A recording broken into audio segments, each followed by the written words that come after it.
Don Javier Sierra, usted estuvo presente en este testimonio y ¿qué impresión le llegó a usted? Bueno, a mí me llamó mucho la atención algo que de alguna manera ya me esperaba, y es la facilidad, lo decía Josep, con que esta persona, Vicky Isla, entró en el trance hipnótico.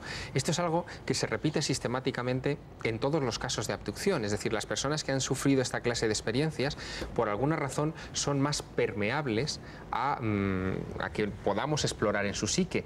Tal vez la explicación esté en lo siguiente, y es que quizá esos visitantes, vamos a llamarlos así, ya hayan roto esa barrera y ya les hayan, si no hipnotizado, sí explorado su mente. Sabemos, los que hemos estudiado un poco el fenómeno de la hipnosis, que aquellas personas que ya han sido hipnotizadas, en una segunda ocasión o en una tercera o en las subsiguientes, son mucho más permeables, es más fácil que entren en el trance hipnótico, como si ya se hubiera roto la resistencia natural de la mente a abrirse en esas circunstancias. Y es exactamente eso lo que le pasó a Vicky Isla, y que, al menos según me consta, Vicky Isla nunca antes había sometido a hipnosis y sin embargo entró perfectamente en ese trance. Señor Sierra, muchos abducidos creen que les entregan instrucciones concretas acerca de alguna misión. ¿Fue este el caso de Vicky?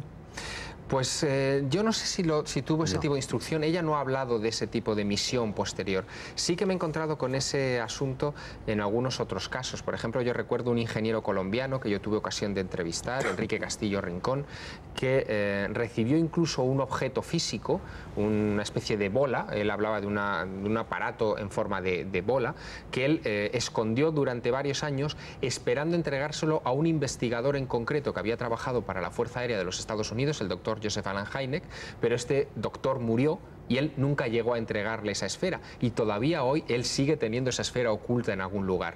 Recuerdo también otro caso muy curioso, que además Josep estuvo persiguiendo mucho, que fue el caso de Próspera Muñoz, una mujer que fue abducida cuando era una niña, junto con su hermana. Las dos fueron testigos de la aproximación de estas criaturas, de estos seres, y Próspera recuerda haber escondido un objeto en la pared de una casa, en la casa donde se produjeron estos incidentes en Jumilla, en Murcia, y después los investigadores hemos acudido allí en diversas oleadas tratando de dinamitar esa pared a ver si encontrábamos ese objeto, hasta ahora desde luego sin resultado, ¿no? Tenemos conexión telefónica con Santander. Allí nos escucha Judith, una persona que ha vivido una experiencia muy relacionada con el fenómeno de la abducción.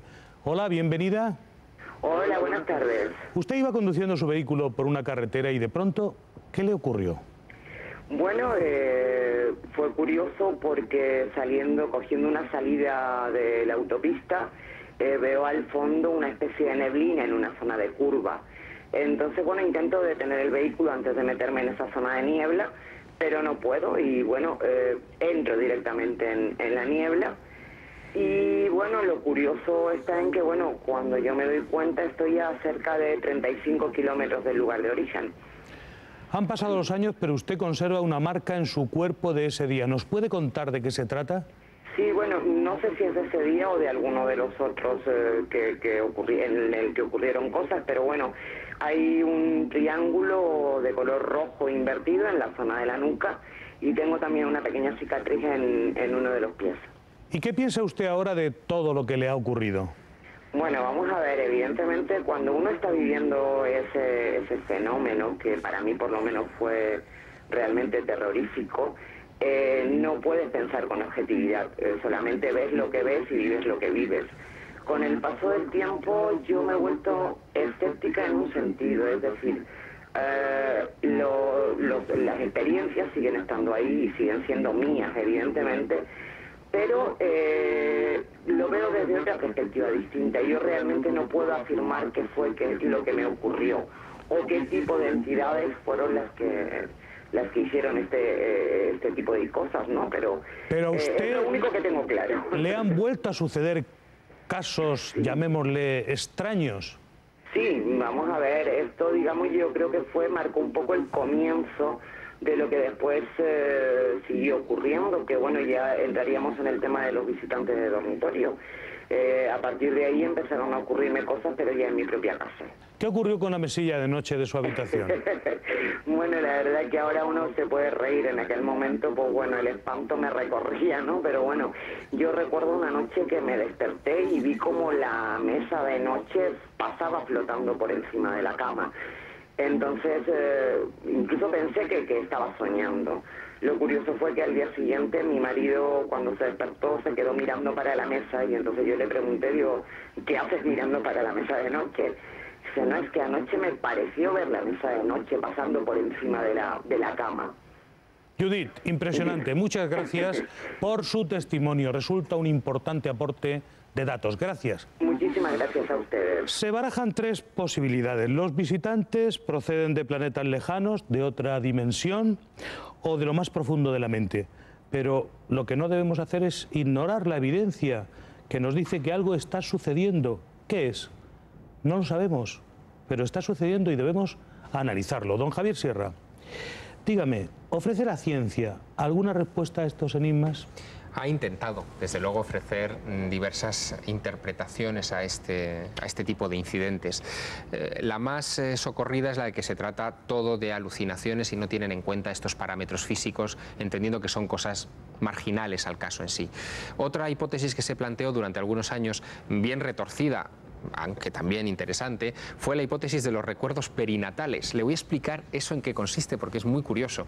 Dicen que los perinatales, sí. Esos recuerdos, según algunos científicos, algunos psicólogos, del momento del nacimiento. Exacto. Lo que dicen que recuerdan los abducidos, esa especie de sensación de ser succionados o elevados por un túnel de luz hacia un lugar muy brillante, en realidad estaría recordando el momento en el que el feto, es decir, nosotros, cuando nacemos, atravesamos el útero y salimos a la luz.